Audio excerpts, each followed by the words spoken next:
Alam niyo ba, kung ang pangalan ng bansa niyo ay parang titulo ng hari, malamang ipinangalan ito sa isang monarka. Noong 1542, naglayag ang Spanish explorer na si Ruy Lopez de Villalobos sa karagatang Pasipiko.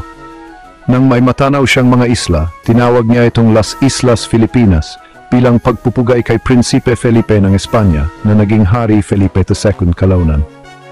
Pero bakit nga ba pinili ni Villalobos ang pangalang ito? Kasi nakagawian na noong panahon ng paggalugad ng mga Espanyol na ipangalan ng mga bagong tuklas na lupain sa mga Maharlika o Santo. Sa pagpapangalan sa mga isla kay Felipe, umaasa si Villalobos na makakuha ng pabor at pagkilala mula sa kaharian ng Espanya. At ayon nga, nanatili ang pangalang Filipinas.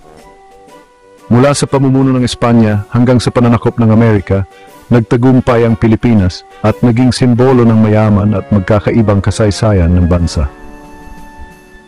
Kaya sa susunod na maisip niyo ang Pilipinas, tandaan, may dala-dala itong pangalan na higit 400 taong gulang na.